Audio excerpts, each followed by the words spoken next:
What up, y'all? Figured I'd do a quick video. It's nice and sunny. It's a nice day out today. Review the GoPro Karma drone. This is a real world, in the trenches, have done a bunch, have learned a bunch from the device. This is also version 2 model. I bought it about a month ago, and it is the end of July 2017 now. So this is gonna be really relevant for those that are looking to buy the device or buy the Mavic or whatever they're thinking about and trying to compare them. I'm going to give you 100% real world understanding of what to expect from this thing. I'm sure you've seen it a bunch, but I'm going to probably touch on a few things that a lot of others have not yet. So just getting right into it. Here's mine. Got my Karma drone stabilizer, GoPro Hero 5, an extra battery. So I actually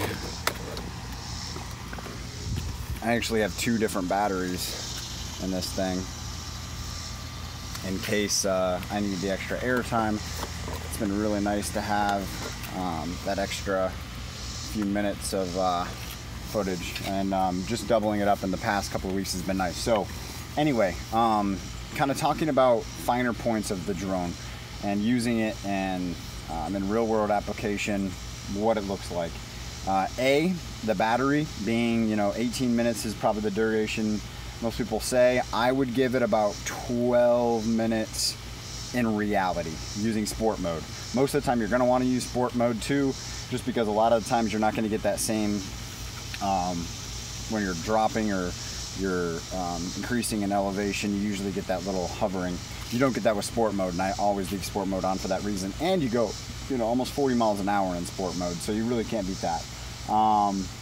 So learning curve is for someone that has of course played video games, and I've learned how to look at something and fly it.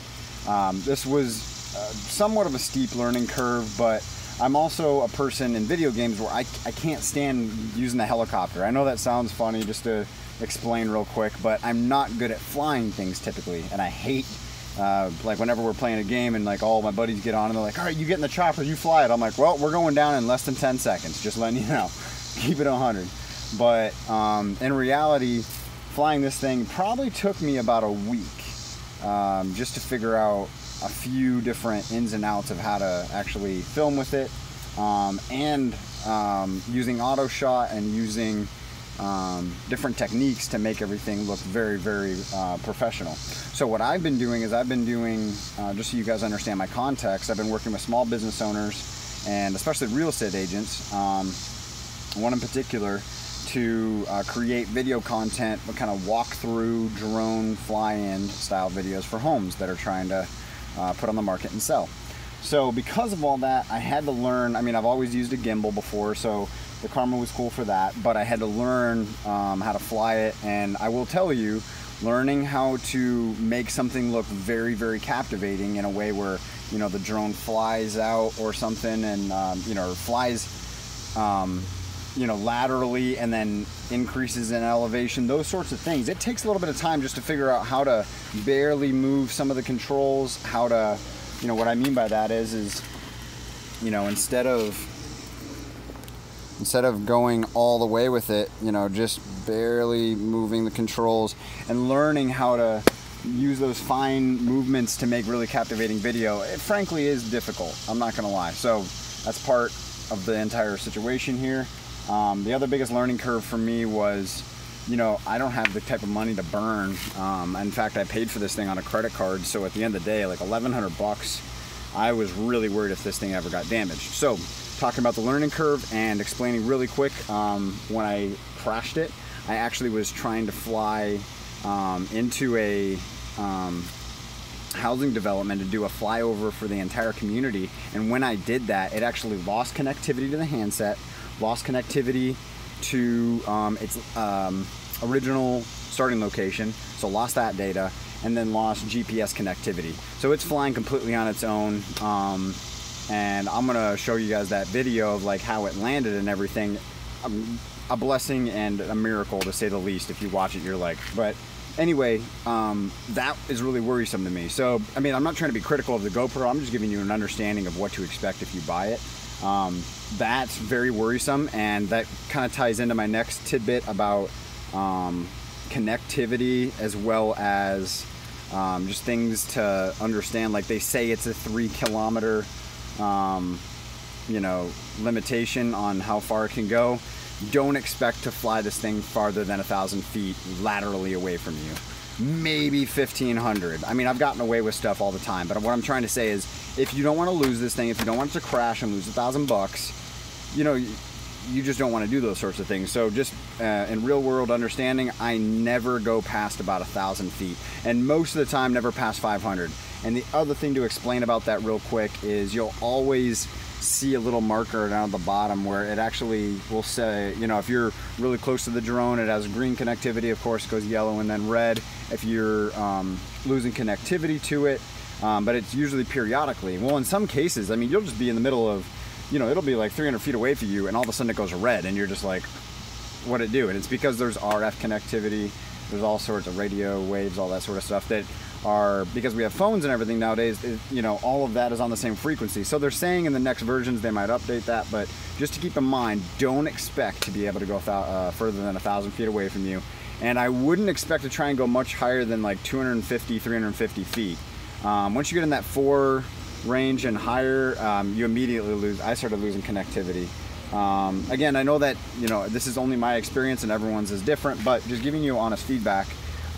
Whenever I'm flying it, there's a decent amount of times where I got some running shoes on, and you know, I know where I'm going and stuff, and I'll sprint to the next location to be really close to it, because like I always lose connectivity, and it always says coming back to landing location, whatever, that whole thing. And anyway, so a pain about how far you can go away. There's a lot of people that say if you have a particular SD card, that'll help with connectivity. However, I've tried 2 different ones, both SanDisk, and both aren't very different. I got about the same result. Lexar might be a little better, just to let you know. So, moving on to the next things. I actually learned the hard way how to never touch it with your hands, and landing procedures. So landing procedure, you guys really need to understand this really specifically. Never, so I'm in my backyard right now. I actually that's actually where I got hurt. I was landing it there, and it ran into my grill, and I was trying to catch it, and again, rookie mistake. So learn from my mistakes. Never start it this close to a building. Never, never, never, not even close. In fact, I don't even know if I'd start it in the backyard. I think I've only flown it once or twice in the backyard, starting it off.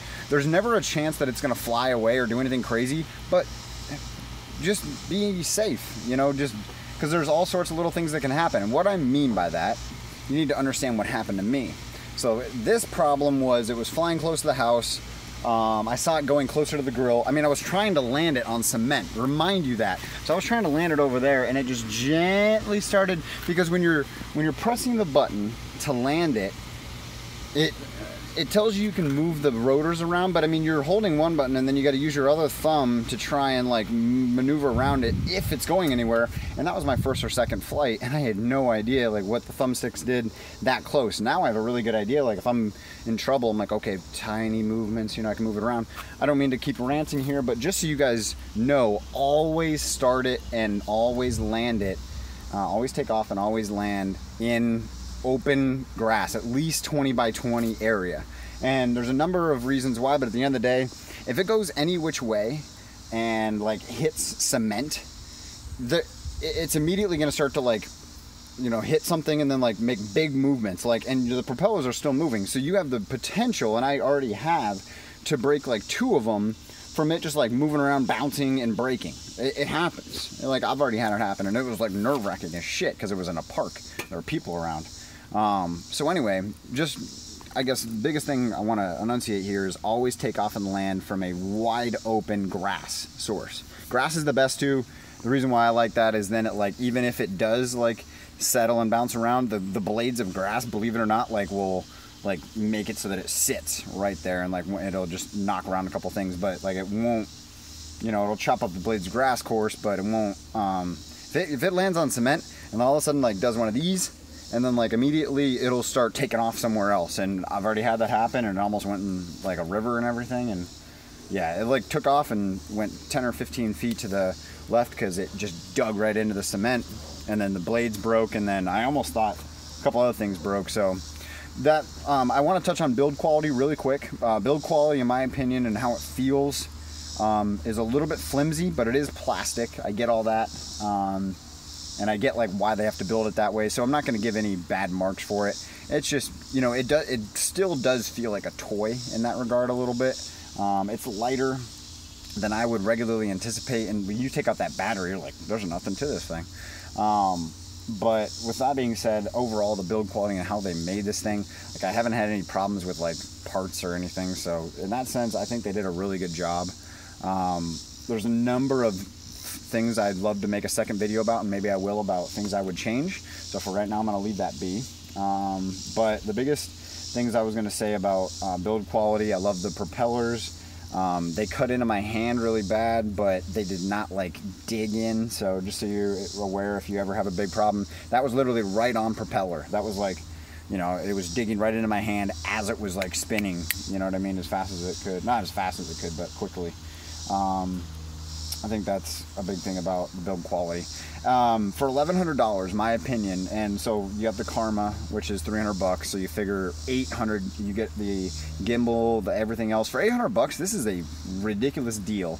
And I'll go into a couple other points, but the reason why I say that is just for anyone that's trying to make video out there and you want really smooth gimbal quality video and you want really smooth Karma drone quality video, you can't beat this, in my opinion. Like the Osmo and a few of the other ones by DJI, I like it. It's not the same price though for what you're getting. And then the last most important thing that I think is important about about this is the overall carrying case, the design of everything. Being able to flip this up, zip it up real quick, go wherever you need to go, and literally right there, I can pick this up, throw it on my back, and I'm going wherever I need to go. Like that's literally what it is. That, in and of itself, in my opinion, like I put it in my trunk, and then like as soon as I'm done, I'll like set it inside, and I'll let it charge or something if I got my inverter there or whatever. But most importantly, like, it's just so simple. Like in DJI, all these other companies, they're not as simple. You know, and just the overall, like, oh, all these things are nestled for you, ready for you, and you go. I've got 2 batteries, extra propellers, and the charger all sitting in here, and it's perfectly fine. Like, I love it in that regard. Okay, so battery, I'd like to touch on that a little bit more and why I bought a second one. Just real quick, I mean, like I said, you're looking at 12 minutes per battery roughly in sport mode. So you figure 25 minutes of flight time actually flying. I'm not talking like getting up, you know, starting at getting up and all that. I'm talking 25 minutes, end of story, for both batteries. You know, only having 12 minutes is a struggle, and $100 per battery is also a struggle, but it's worth it, you know. And these things, so just so you're aware, these batteries have a like really interesting plug-ins right there, by the way. I don't know if it'll, as my AC unit kicks on. But anyway, it's not like a particular type of plug-in. It's very, very unique. I'd love to be able to like start a business and just sell the batteries with the housings and everything, but I don't think that'll ever happen. I'm sure they got all sorts of copyright stuff against it. Anyway, the reason why I say you want to get a second battery, or even a third, because I'll probably get a third eventually too, is in the moment you're making video and everything, I guarantee you, the footage that you will get on a couple of shots, you'll be like, man, that was good, but I want to get this shot a little bit different. That's the problem. I mean, then you have to wait, and then, so the other thing with these batteries is they get uber hot. And you have to let them sit for at least 15 minutes typically before they'll even start charging on the, like I'll plug it in on the charger and it won't start charging because I think it's because it's too hot. But anyway, even if you have a cold battery, so it's ready to charge, but it's dead all the way to 100%, you're looking at roughly about an hour. I swear I've had them go as quickly as like 55, maybe 50 minutes, probably 55 minutes. But the most I've ever had them go for is about an hour 20. So just so you're aware, if you're like, hey, I got to make a video, plan out for at least 2 hours of, all right, got it flying, did my whole thing, shot it, came back in, needed to charge the battery real quick, and then went back out for a second shot. And that's one thing I did when I first was starting my business, starting to do video. I was like, all right, I need to plan for at least a 2 hour shoot and everything. So keep that in mind. Other biggest things is like this charger. I love how easy this charger actually is to take around and everything. It's another plug-in, and that's just the other plug that goes into the wall. That's actually a Type-C USB, and then the other one that plugs into the drone. Those are always really cool because you have to charge the controller, and you have to charge the Karma grip if you use the Karma grip, significantly. One other thing I want to touch on that's really cool thing about the Karma grip is you can actually plug in which is what I have plugged in my phone right now, an external battery pack with a cord with a USB, and you can literally have the gimbal in one hand, so it's still it's still stabilizing, but in the other hand you have your battery pack, and you never lose battery, A, in the Karma, the gimbal, and then B, it actually charges the GoPro while you're holding it while it's on.